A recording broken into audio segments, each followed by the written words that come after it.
Good afternoon, everyone. Thank you for joining us today for Congresswoman Torres' Housing Assistance webinar. We're joined by local, county, and federal stakeholders to discuss the available housing assistance resources that you can take advantage of amid the COVID-19 pandemic. So to kick it off, we will turn it over to Congresswoman Norma Torres, who's going to give us a little bit of an update on what she's working on in Washington to provide housing relief. Congresswoman?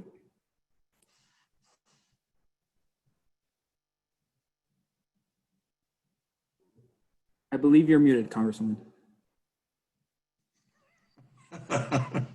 No worries. It's not like it's my fifth Zoom today. Sorry about that.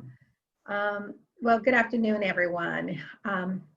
Again, thank you for joining me today, and special thanks to the local and federal experts who are joining me on this Zoom webinar.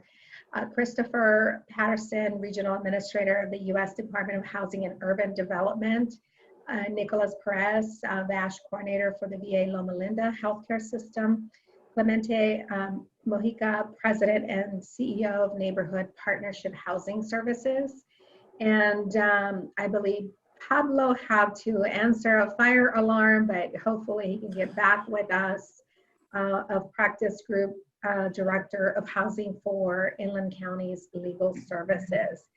It's good to have you again on the Zoom webinar. These are certainly sad and very trying times that we are meeting in. 166,000 plus of our friends, neighbors, and loved ones are gone, and our economy is still on lockdown.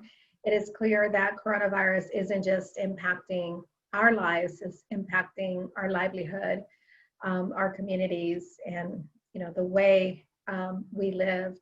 It's impacting our ability to keep a roof over our heads and a meal on the table. Homeowners and renters alike face the same struggle right now because an inability to work means an inability to pay our bills. That fundamental break in the cycle could cost countless Americans their homes at a time when they needed their homes the most. Congress set in place an eviction moratorium in March. Unfortunately, Republicans allowed that moratorium to expire on July 24th. I say they allowed it to happen because that's literally what they did. House Democrats passed an extension back in May. The Senate Republicans have continued to refuse to even consider. So here we are in August. Rent is past due, mortgage is past due, and the American people are looking to Washington for answers. And what do they see? They see an administration issuing phony executive orders over the weekend to cover up their failure to lead, and a Senate that has had the solution for months and continues to refuse to act. Politics clearly hasn't stopped with COVID, but this is the kind of gamemanship that is dangerous, and it could cost lives. If we face the same issues back in March, we never could have passed the CARES Act in the first place. That bill created an eviction moratorium that just expired. It provided economic impact payments to make sure displaced workers had cash for their immediate expenses. And it included a $12.4 billion in additional funding for HUD to address COVID-19. We understood then that every person we protect from eviction is one less person forced to face this pandemic without the safety net of a home. And that's exactly why I keep fighting in Congress for more housing assistance.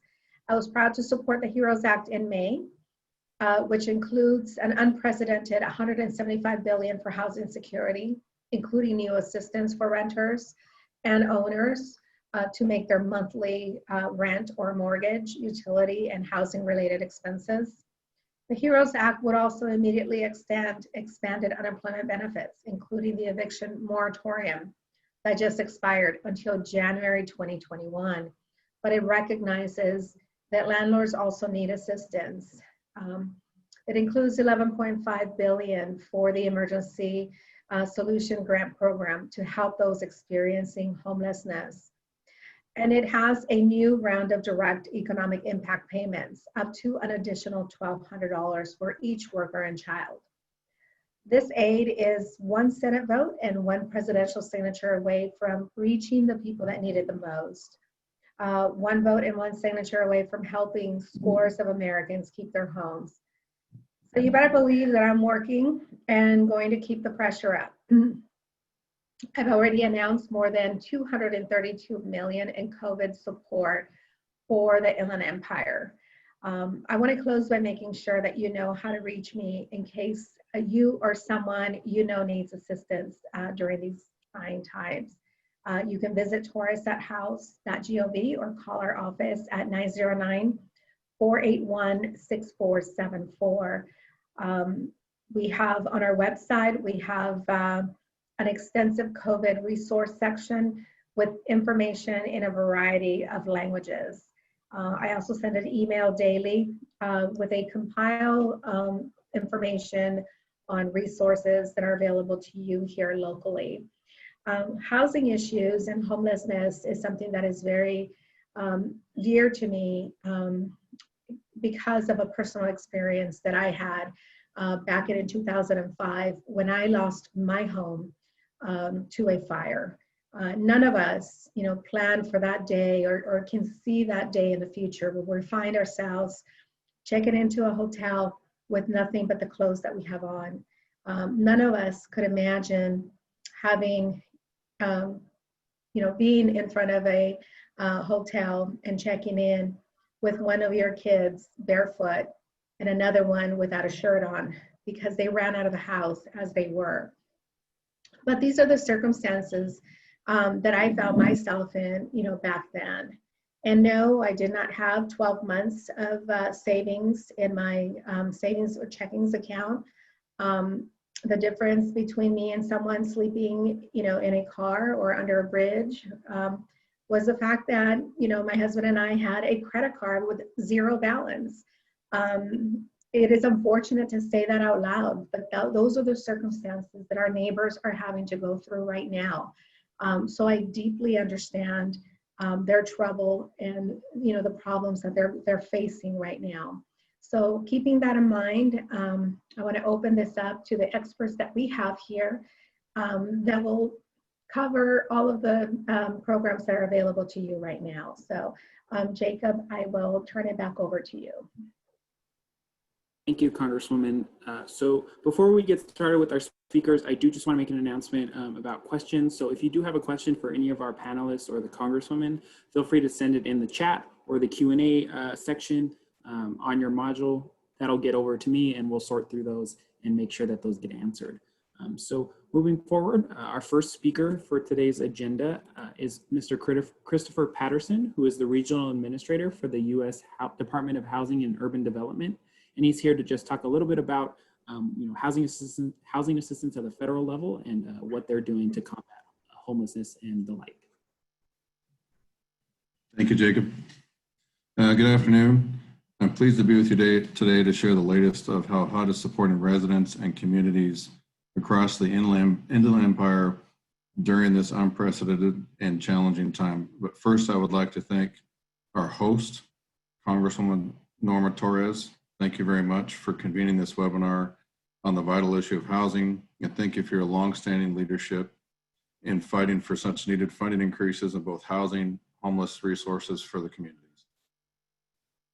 Since the pandemic took hold back in March, HUD has overcome many challenges in the region, all with the intent of providing timely support to you and your communities when it is most needed. Our staff throughout the region are working diligently. They're some of the most passionate and driven people that I've ever worked with. They have extreme concerns for the community, for the region at large. They're very heartfelt people. They're dedicated, and I know that they do work tirelessly to try to help improve. Right off the bat, many communities began issuing mandatory shelter-in-place orders months ago. We at HUD quickly equipped and transitioned hundreds of staff into the regions to be able to continue doing business regardless of being at the office. The one difference, of course, is that we are now doing things virtually, which is obviously something that none of us had ever anticipated we would ever do. I think we all would appreciate never hearing the term Zoom or Teams again. And I think at the end of this, I hope that all of us will appreciate face-to-face contact and the fact that we can handshake and give each other a hug and see our families and do the things that we used to do. I know those are things that I'm very personal with, as well all of you are. Some of the things that we know that we're facing is, these are definitely unprecedented times where these are things that none of us had ever expected to come through. I mention this because at the time when doing business, all kinds were forced to close their doors, some for good. HUD not only remained open, we appointed new field office director to serve the California area, Lori Udit, which is on this call today joining me. She's our new field office director in Los Angeles and is also someone that we know that is going to be very passionate, driven, and dedicated to the community at large. So how does this help you in the cities of Chino, Fontana, Montclair, Ontario, Pomona? Well, it's because HUD is able to act quickly to make relief assistance available once it's enacted by Congress and signed into law by the president. We've made more resources available to help people and people living with HIV and AIDS. We're helping people for public housing authorities, apartment owners, and much, much more. In the interest of time, I will only briefly speak of what HUD has done to help homeowners, renters specifically, and keep in mind how that this can possibly help you as well too. For all the ways that HUD is helping your community recover from the pandemic, we would like to at least give the information for our website, which is www.hud.gov/coronavirus. First, relief for homeowners. Back in May, HUD took an action to extend relief to homeowners when the administration or FHA permitted borrowers to go into forbearance with their mortgages if need be. Now, to be clear, forbearance does not mean forgiveness. What HUD allows is for borrowers, FHA insured mortgages, to pause or reduce their monthly mortgage payments for up to 6 months if their income has been interrupted or diminished due to the pandemic. Borrowers who use relief upon options may need more time, may request an additional 6 months for a grand total of 1 year forbearance. Once the forbearance period ends, and this is important to understand, HUD does not require the lump sum repayment of what you owe to the lender. In lieu of this, FHA has created what we call the COVID-19 standalone partial claim to assist with repayment. That's crucial for people to understand so that they realize that it's not all expected at one time. What this means is that if the borrowers were current or less than 30 days delinquent as of March 1st, 2020, they may be entitled to this relief option. As a partial claim with a zero interest, no fee, junior lien on the borrower's property that will become payable when the borrower sells their home, pays off their mortgage, or the mortgage otherwise terminates. If the borrower does not qualify for COVID-19 standalone partial claim, FHA offers tools to help repay missed payments over time. For the information on FHA mortgages, or if you see if you're eligible for the forbearance relief, please contact your mortgage servicer directly or contact 1-800-CALL-FHA or 1-800-222-5342. I'm saying this number so it's easier to find, and we will make sure that the resources or questions that come up during this webinar, we can make sure we get those informations directly to you. I do have other staff who are on the line as well once we get to that point to help. Last but not least, relief for renters, which is the #1 topic. And I know that the Congresswoman had addressed it. I know most people in America are considered what's taking place. When the CARES Act was signed into the law on March 27th, it provided 120 days of eviction relief for tenants in federally backed or federally insured multifamily rental housing. That meant that the tenants could not be served with an eviction notice solely for non-payment of rent until July 25th, and then were entitled to at least 30 days additional to vacate the property. That affords a tenant up until August 24th. As the date quickly approaches, we're hopeful that Congress and the President will act on a new relief package. In the meantime, to determine if you reside in a federally insured or backed property, we do have a website that we could direct you to, which is www.hud.gov/coronavirus/renters. In addition, all HUD assisted renters, including those in public housing or using housing choice vouchers or Section 8 in the private rental market, are eligible to report any decreases in wages, jobs, hours, family income, and income based on rent payments can be temporarily decreased, the housing subsidies temporarily increased. HUD encourages owners and housing authorities to enter into payment agreements to continue to support families now that this is now that the moratorium has elapsed. So if you are a tenant with a financial hardship, reach out to your landlord, discuss the circumstances and potential solutions. For more tips on how to do that, we'll definitely give you more information. So I would like to say, on behalf of HUD and Secretary Carson and our HUD team in Region 9, we're here to do everything we can to make sure we communicate effectively and fast and give you the most factual information we can provide. Thank you. Thank you so much for that presentation, Administrator. I know that your staff also shared the links that you're mentioning in the chat box for our participants. So those are resources that you can take advantage of. So moving forward, I do see that we have Nicholas Perez back on from the VA. I know he had to run for a quick fire alarm, but I think everything's resolved. So he is on today just to give a little bit more insight into veterans, housing, and supportive services for those who serve our country. Nicholas? Thank you so much. Yes, it was a little bit of a mad dash, but I think we're good. We're fine. I don't have to leave. Thank you so much for having us on, allowing us to speak here. It's an honor. Thank you very much. My name is Nicholas Perez. I am a social work supervisor here in the HUD-VASH program. HUD-VASH is a partnership between HUD, Housing Urban Development, and the VA. HUD provides us with vouchers to be able to house our veterans. It's a great partnership. They work tirelessly to help us with our veterans and their families, to help them get off the streets. They've been working with us for over a decade, probably longer, and it's been a tremendous partnership. Here at the VA, what we do is we help to locate veterans, provide case management, wraparound services, medical, anything we can do to help them get back on their feet and living a life where they no longer need assistance. That's the ultimate goal. But in that meantime, we try to provide them with stable housing for not only the veteran, but their families to help them get back on their feet. At this time, we have been helping veterans every day. We work Monday through Friday to help them locate housing, to secure housing, and then ultimately follow them in case management to try to stabilize their housing with us. We work with San Bernardino and Riverside counties. We work with both counties, so those are in catchment areas. For San Bernardino County, at this time, got a few numbers. We have 529 HUD-VASH vouchers. That's how many vouchers we have utilized for San Bernardino County allotted to us. Out of the 529, we have 421 of those vouchers housed. So veterans have been assigned to those vouchers, and either single veterans or families have been housed under those vouchers. Currently, we have about 50 actively out there searching for housing.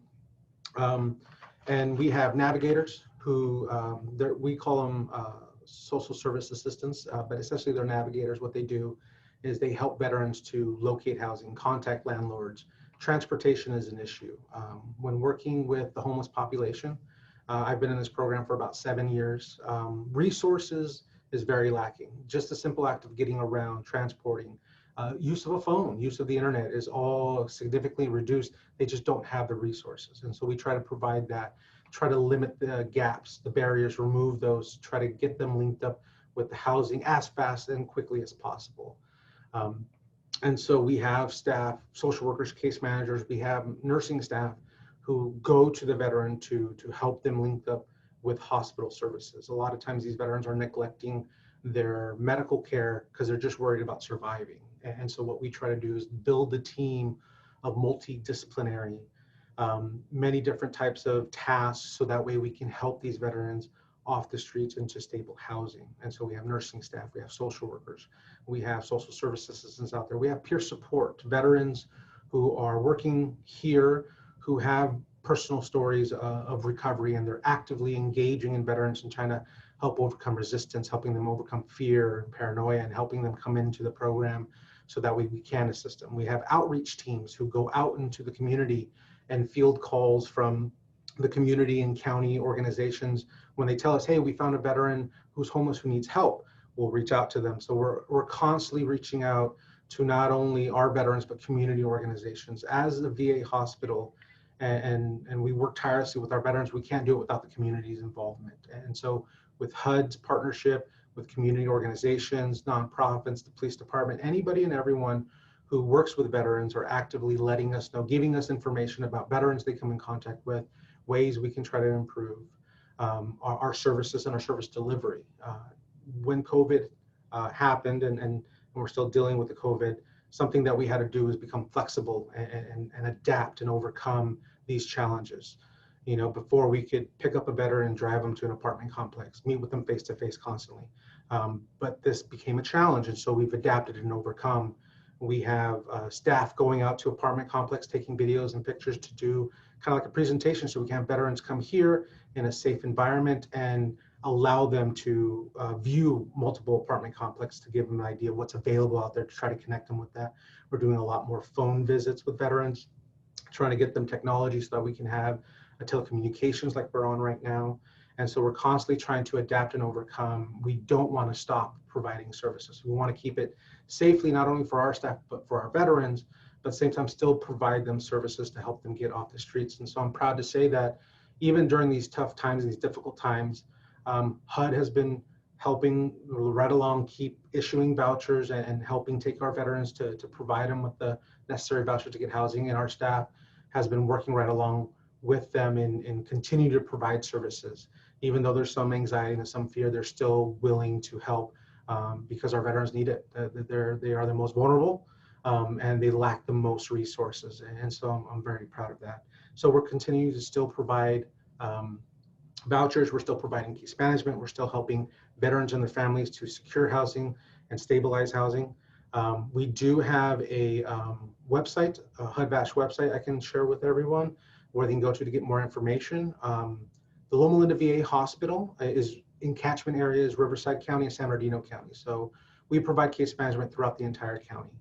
So Barstow, all the way to Temecula, Palm Springs. So we cover a wide swath of area, which presents its own challenges, but at the same time, we roll with it, adapt and overcome as best we can to help these veterans again to secure that housing. We have a lot of support from our leadership here, from our director down. We're constantly in communication with them, and they've been wonderful in helping us and supporting us in our constant goal to end homelessness amongst our veterans. And that's ultimately our goal. So we are actively trying to get to that point of ending homelessness amongst veterans. And again, we can't do it alone. So constant partnership with community organizations, county organizations, communications with them, nonprofits, agencies that are helping veterans is kind of where we're at right now. So we're still marching along. We still are issuing vouchers. Right now we got about 50 still searching. So we're helping to get those issued, and then the remaining vouchers, I think about 60-ish, we're looking to distribute. We're bringing about 10 to 15 veterans a week into our program. That's for Riverside and San Bernardino County combined. We get about 10 to 15 a week that we're bringing into the program to issue those vouchers out and get them utilized as quickly as possible. So we will continue to move forward.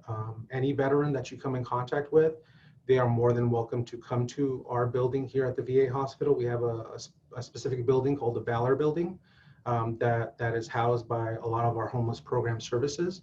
And we're open Monday through Friday, 8 to 4 o'clock, that we're more than happy to answer any questions, not only from veterans, but from the community. Because we'll get calls from community members who are asking, how can I help? What can I do? And we're always more than welcome to receive information and also collaborate with anybody to kind of help provide, link up veterans to services as much as we can. So thank you, Congresswoman, for having this forum to be able to put out the word about what the VA does, what HUD does, and what we do for our veterans. And hopefully, you know, with this platform, we can reach more of those veterans and their families to kind of help them get off the street and stabilize. That's my presentation for today. Thank you so much for this time. Great. Thank you so much, Nicholas, for that presentation.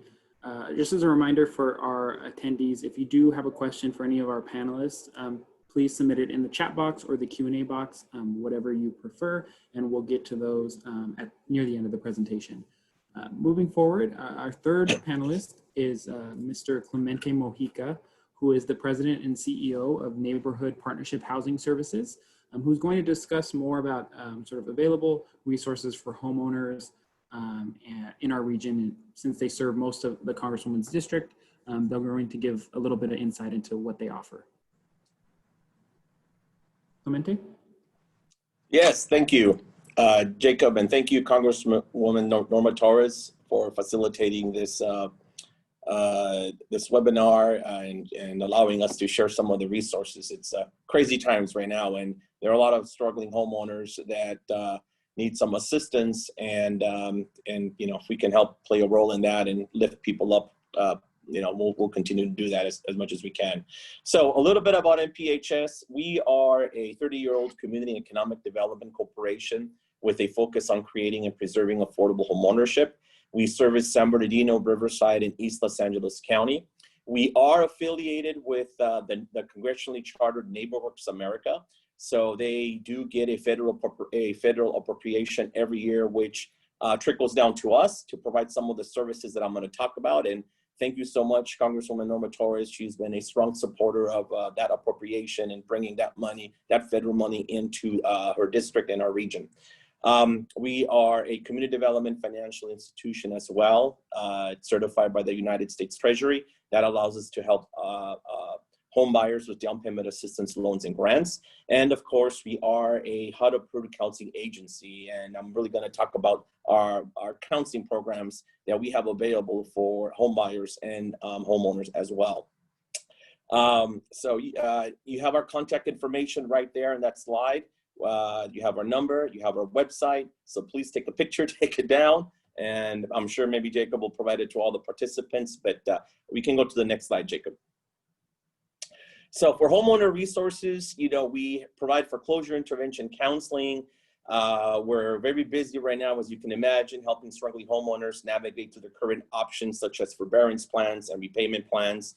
So if you need help understanding your options and you are behind on your mortgage, please give us a call now. Do not wait. There's the servicing landscape and the options are changing every day. But, you know, we will help you understand the difference between a forbearance plan, a repayment plan, what options you have after foreclosure moratoriums have been lifted. So we will help you navigate through the whole process. We have foreclosure counselors on standby, and we're taking calls. So, and as you can imagine, we are very busy. So if we don't get to you within 48 hours, we will get to you. Try giving us a call again, and we will get to you.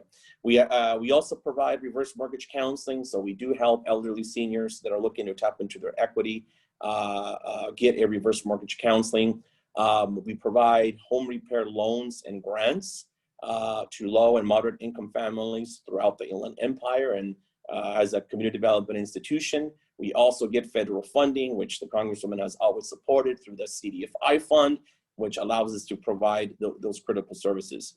And we also have mission-driven services as well in terms of the real estate process. So we work with a wide array of realtors that help low-income communities find affordable housing stock. And so we link them and we guide them throughout the whole process.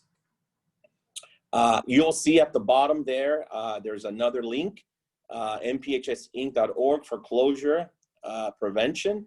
That is you can go there for a lot of resources for both homeowners and home buyers. So please make sure that you get that link. And we also have resources there for renters as well.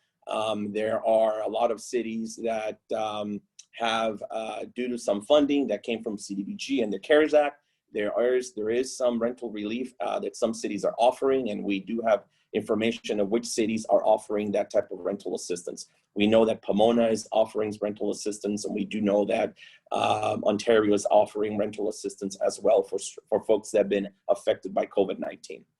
The next slide, Jacob, please.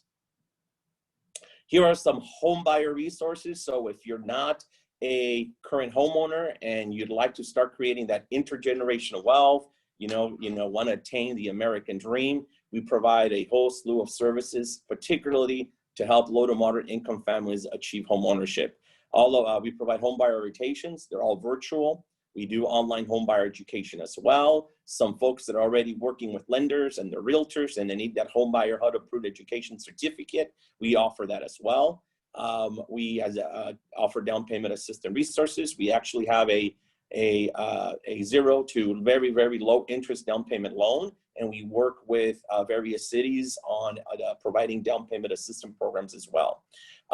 We work with a lot of lenders. So we have a lot of lender volunteers as well as mission-driven realtors that I just mentioned that teach our workshops, they volunteer, and they're here to help you find a very affordable mortgage.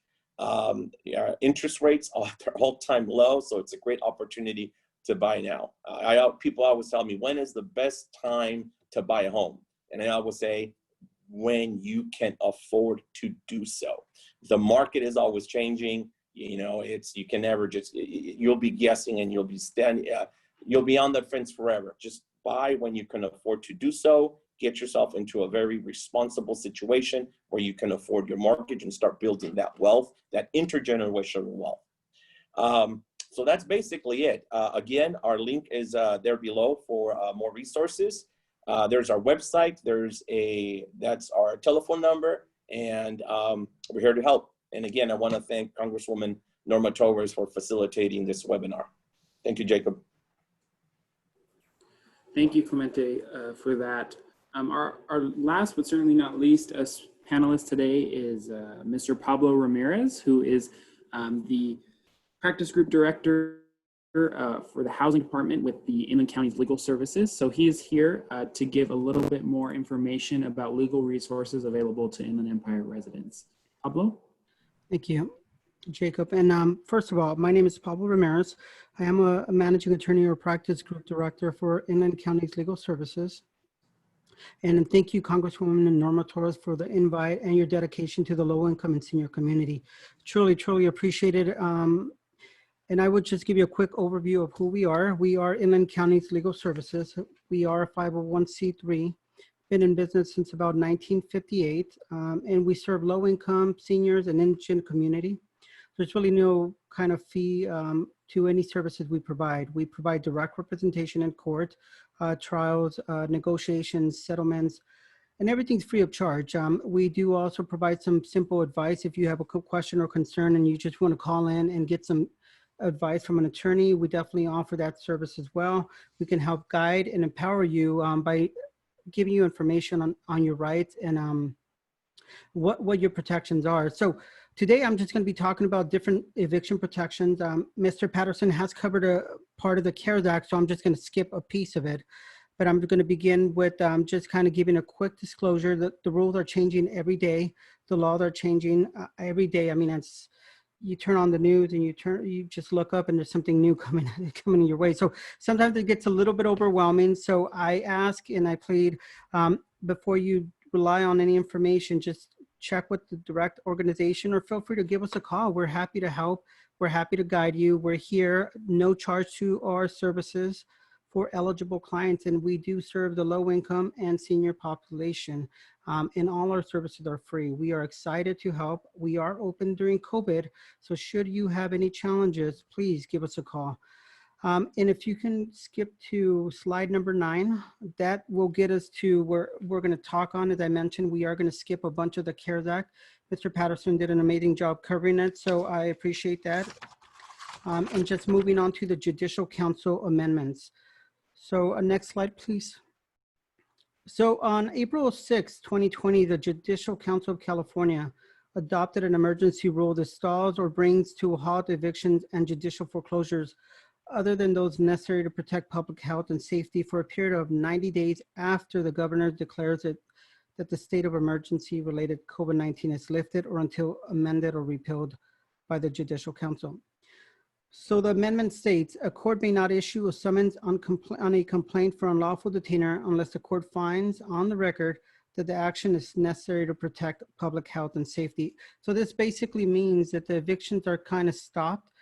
Even if the landlord wants to file an eviction against the tenant, they cannot move forward because the court will not issue any kind of summons or complaint, and you need the summons and complaint to move forward. One of the important things is the courts have stopped in Riverside and San Bernardino County accepting complaints. And again, keep in mind this changes daily, so just be aware. So at this point, they are not accepting it. Now that judicial council amendment also says the court may not enter a default or default judgment in an unlawful detainer matter for failure of the defendant to appear unless it finds both that it is necessary to protect public health and safety and the defendant has not appeared in time to provide an answer by law. What does this mean? This just means that if you did not file an answer during this period, you cannot be defaulted. And again, this information is ever changing, so just keep that in mind. The amendment also says, indicates that a court may not set a trial date earlier than 60 days after a request for trial is made unless it is necessary to protect public health and safety. This means that they can move forward with an eviction if there is a public health or safety concern. However, they cannot move forward unless there is a public health or safety concern. Now, there is an exception. Any trial that is already set as of April 6, 2020 must be continued for at least 60 days from the initial date of trial. If you are one of these parties or tenants who has been affected by this, you will have been in a trial before the Judicial Council Amendment came in effect, which means that as of June 8, San Bernardino County Superior Court has restarted some evictions, but these are not for new matters. These are matters that were already going on before that. Next slide, please, Jacob.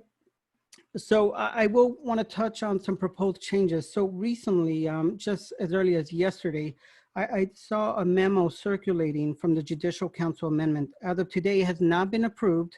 I believe it's going to be voted on today, August 13th. So the proposal basically states the Judicial Council's internal committee chairs recommend that the rule sunset on September 1, 2020. The change in the sunset date means that as of September 2nd, 2020, unless the legislator has enacted law providing otherwise, courts will once again be authorized to issue summons on all unlawful detainer actions, enter default, and issue writs of execution when appropriate and set trial date on request. So what does this mean? This basically means that that Judicial Council Amendment that I just talked about a couple of seconds ago is essentially going to go away as of September 1st, meaning that on September 2nd, the onslaught of evictions will begin. And they will be able to restart the writ process. A writ is basically what happens after you finish the eviction process. If you lose and there's a judgment issued against you, a writ of execution is what the sheriff will use to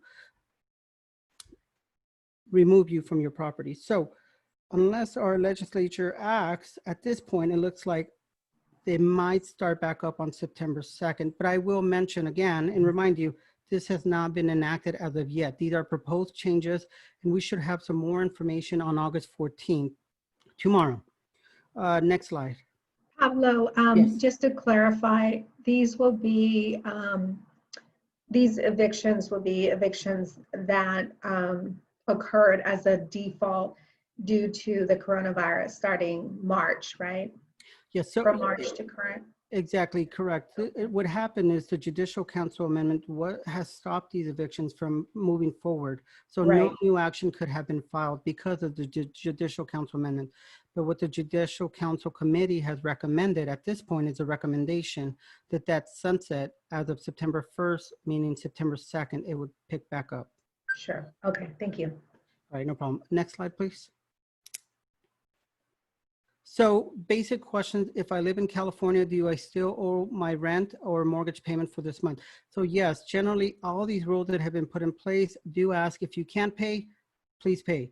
If you cannot, then you have some options under the different protections that we've discussed. As far as the mortgage payment, as Mr. Patterson has indicated, if you have some challenges, there are forbearance options which you can reach out directly to your servicer and definitely can offer you some assistance. And next slide, Jacob. So I want to conclude by letting you know that we are Inland County Legal Services. We are an attorney firm. We do represent clients, and everything we do is free of charge to the low income and senior population. What we do is we provide counsel and advice. This gives you your knowledge and your rights to ensure that you are protected. We represent you in trial. We represent you in negotiations. We are in every court within San Bernardino County. So we are on the spot. So if you happen to be there for an eviction, please, we normally make an announcement, approach us. We are happy to help. And we also help you with pro per documents in order to ensure that you are not expending all this money on another service. We offer for free to our local income clients, and we are available through 1-888-245-4257. Now, and again, I want to thank Congresswoman Norma Torres for inviting me and allowing me to speak. Thank you for your time. Great. Thank you so much for that presentation, Pablo. So just to remind everyone, if you do have any questions, feel free to submit those in the chat box or the Q&A portion on your screen, and we'll get to as many as we can in the time allotted. So with that, we will go forward with the questions that we have received in recent days when people were registering. So I have a question here about, what sort of assistance is available to prevent eviction if you're in sort of the process of potentially being evicted, but you actually fell into, into worse financial state. So someone that, was already at risk of eviction, but now it's even, it's compounded because they don't have, the income necessary to continue making their payments. So I don't know if maybe this is one for Clemente, maybe there's something that you guys offer, or maybe this is something that Pablo, you have insight into, but I defer to you all on that. Yeah, I'm going to defer to Pablo, Jacob. Okay. So we definitely provide representation to try to negotiate a reasonable payment plan to keep them in. We also have different resources that we can refer them out to try to offer them services. We are aware of some rental assistance payment programs. There are some coming down the pike, and hopefully with the different assistance that we are getting, we can certainly represent them in court and try to come to some kind of reasonable negotiation to try to ensure that we can bring them current and keep them housed to avoid them being homeless. Pablo, the rental assistance programs that you are currently seeing by some of our cities like Pomona and I think Ontario and some of the other cities that are providing that, is that, is that current for the current month, or could that be utilized retroactive to catch up that person?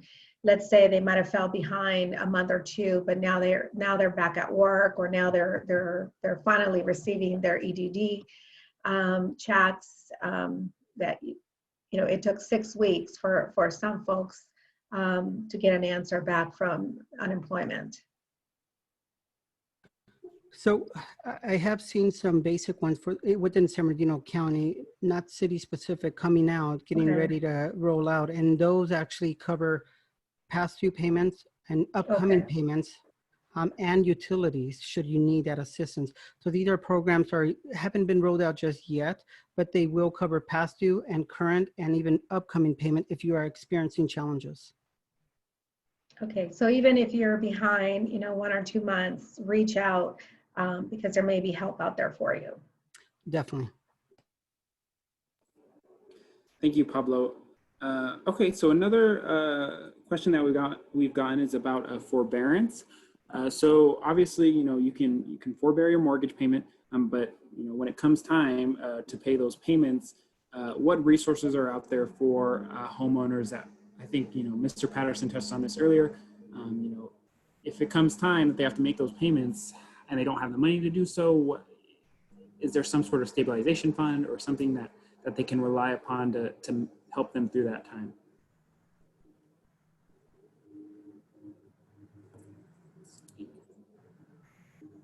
Clemente, I will defer to you on this one, since it involves homeowners. Sure. Is your organization preparing for? Yes. So that's what we're doing. Yes. So what we're doing right now, quite a bit of it. So the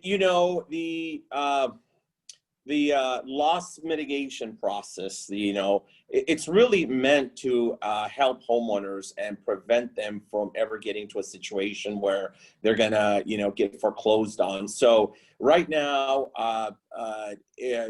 lenders are offering a 3 months forbearance. And what's happening is that after 3 months forbearance, if you have a Fannie Mae or Freddie Mac loan, that is getting placed towards the end of their 30-year of their mortgage term, so they're not going to have any type of balloon payment. Now, I got to tell you though that a lot of servicers are not all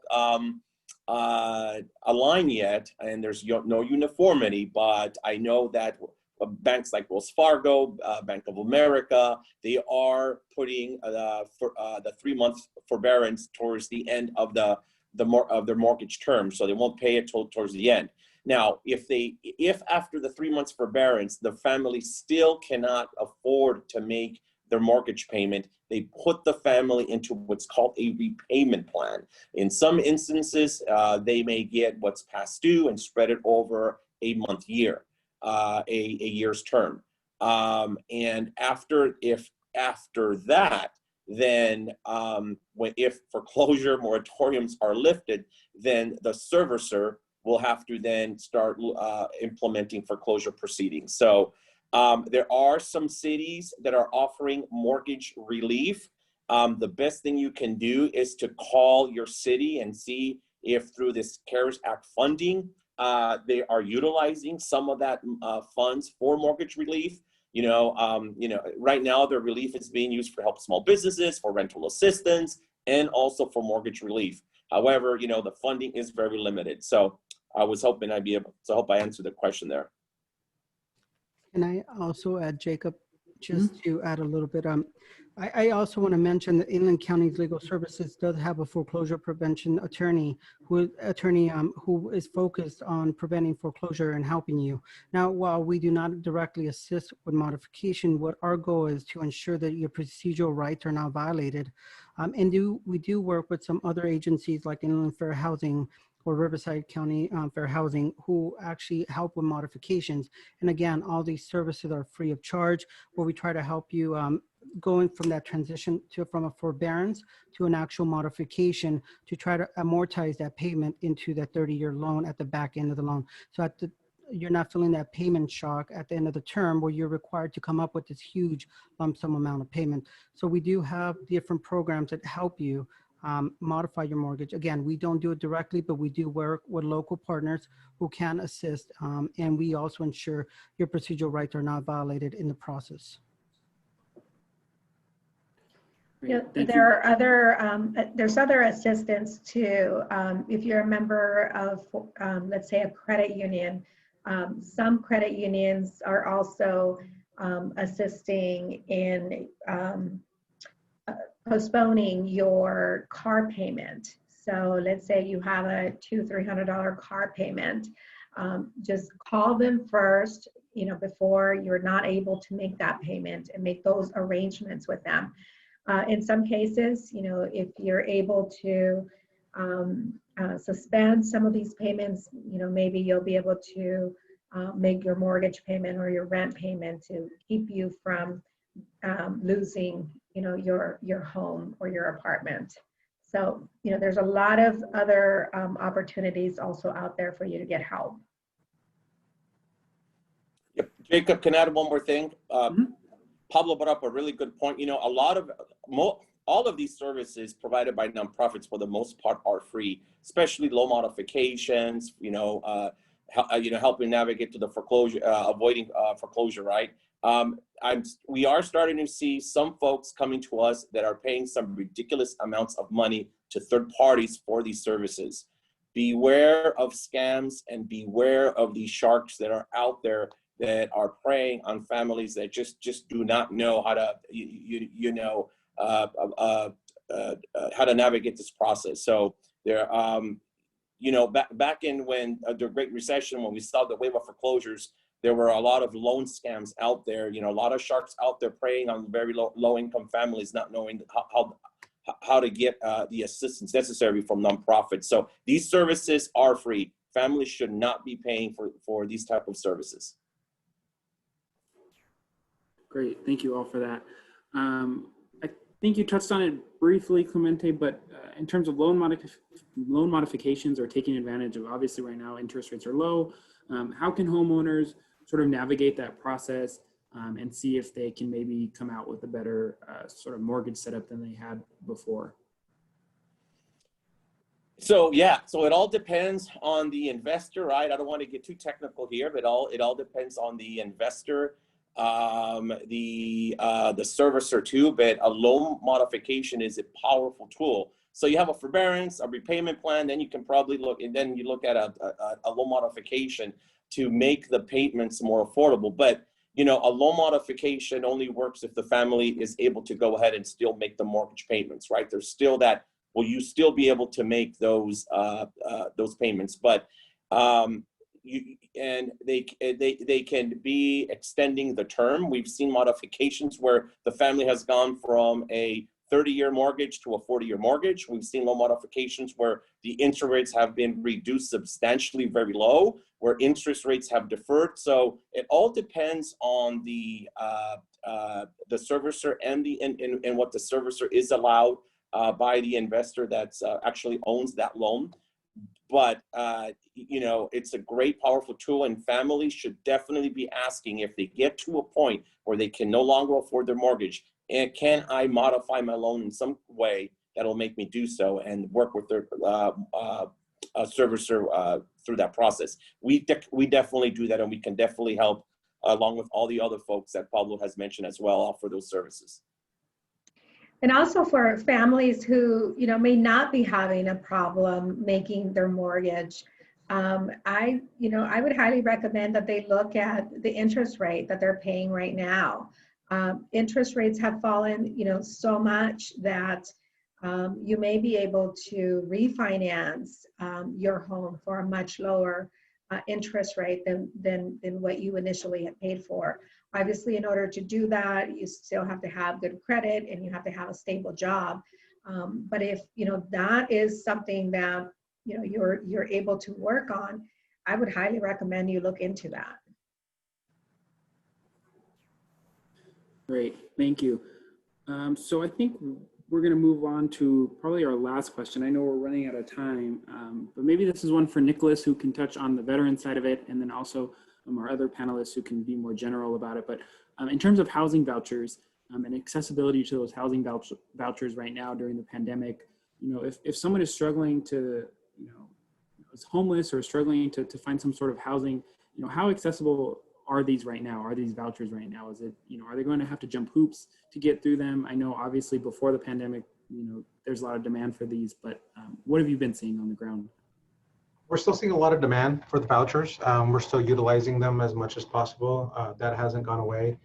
Right now, the vouchers are eligible for veterans. So you, first and foremost, you have to be a veteran, and you have to be what they call VA healthcare eligible. So when you come out of the service, you have what they call a character discharge. You've probably heard of honorable discharge. And so some veterans have what's called a dishonorable discharge. And so unfortunately, those veterans who receive the dishonorable discharge don't qualify for the HUD-VASH voucher, because they're not what's called VA healthcare eligible. There's a lot of different other caveats. And so if a veteran has a specific question or a family has a question about like character discharge, we can definitely talk to them about it. But the demand is still high, and we're still working with veterans to utilize. Right now, our priority and what it has been for the last 4 or 5 years is what's called chronically homeless veterans. And it's not only someone who's been homeless, but someone who's been homeless for a length of time. And so we're looking at veterans who are coming to our doors who have been homeless for multiple years, sometimes not consecutively. They have what they call episodes of homelessness, homeless for 3 months here, then another 4 months, and then another 5 months and 6, and that adds up over time. And so while we are targeting chronically homeless veterans, we do make exceptions for veterans with families. You know, if they have little kids and they're literally homeless, living on the streets or in a car, we'll bring them in. Veterans who are in their 60s, 70s, 80s and have health problems, we'll bring them in and get them a voucher. And so while our priority is chronically homeless veterans, we do look at individual cases of veterans and be like, okay, this is a situation where we can bring the veteran and get them a voucher. The demand is always higher than the supply and the resources we have. And so we're bringing them in as fast as we can and working with HUD to get them their vouchers, because we do the case management part, help them fill out all the paperwork. HUD processes that paperwork and helps them get that voucher, and then we help them look for a house and get housed in. And so, we go as fast as we can. Unfortunately, there's just always going to be more demand than there is supply, and so we don't deter it. We don't let that deter. We're still going to keep working. And so, if you have any veterans, if you have any families who have questions or who want to come to the building, we're always welcoming of people to come in so we can talk to them what the options are. Because even though we have limited HUD-VASH vouchers, we have transitional housing programs. So sometimes a veteran, may not be able to wait for a voucher. We have a transitional housing program through the VA called Grant and Per Diem, where they can stay, and sometimes they get housed in a different method. HUD-VASH is not the one and only way to get stable housing. We have other options. There's a community organization called Social Services for Veterans and Families, SSVF. They receive grant monies from the federal government. They're nonprofit agencies, and they can help veterans who are at risk for being homeless. Let's say they're a couple months behind. They have the money, but they just fell behind for whatever reason. They can help them catch up. They help us many a time to pay the deposit to get a veteran in. Sometimes veterans are like, I want to rent a place, but I just don't have money for deposit. SSVF steps in. They help us pay for that because we can't do it through the federal government. So they're a nonprofit agency that helps us in Riverside and San Bernardino County. And their fundings are earmarked for veterans. And so these are veterans that are in HUD-VASH and also not in HUD-VASH. There's some veterans like, hey, I have the money, but I have evictions on my record, and finding an apartment is just too hard. I keep getting denied. And they're asking me to pay first and last and 2 times the deposit. I just don't have the money for that. SSVF can step in, cover that charge, and then they're fine because they have the money to pay the rent. Just that initial startup cost is very punitive. But SSVF has helped out many a times with those veterans, and they don't use the HUD-VASH voucher. They're on their own. So there's multiple avenues to get stable housing. HUD-VASH is kind of the one that's the biggest and the most popular, and people are aware of it. But there are other avenues and other options that we can definitely talk with the veteran and help them navigate. Over the last couple of years, recently, we started developing with HUD and other nonprofit agencies and other community partners, project-based housing. And so we have 3 project-based sites right now, one by March Air Force Base, one right here in Loma Linda, and one in Beaumont, where there are apartment complexes where through the partnership with HUD and community agencies and developers, they've given us, 30 units or 40 units where we can house our veterans. That goes much quicker because we're not getting landlords saying no. We don't have to worry about the credit history and the eviction history. We can get them in a lot faster. And we have case managers on site. For me being a case manager, once upon a time, I would drive out to veterans homes. And sometimes I would drive to Victorville and then Palm Springs and then Temecula. And sometimes driving out those areas, takes time. But we have case managers on site so they can address veterans' needs quickly because they're there. They have offices there. And that's tremendous because they've allowed us, the developers have allowed us office space to house our staff there. I know I've gone a little bit long-winded, I apologize. But to answer your initial question, we still have vouchers. We're still giving them out as much as possible. We have San Bernardino and Riverside County. We can give you one or the other. If we don't have enough in the other, we can give you the other one. So we have a lot of different options. So don't ever feel that the door is closed. Come to us, talk to us. We can problem solve. We'll figure it out. And we'll help out as many veterans as we can and their families. Thank you. Thank you for that. And I think with that, we are out of time. But if anyone has additional questions for our panelists, feel free to contact our office. I'll put up the information here, and we can connect you with the appropriate resources. But with that, I'll turn it over to the Congresswoman to give any closing remarks. Once again, thanks everyone for joining us today on this webinar. Really appreciate all of the information that you provided, and most of all, I appreciate all of the work that you are doing to house and keep our families housed. So with that, we'll have all of this information again on our website. Go to torres.house.gov or call my office at 909-481-6474.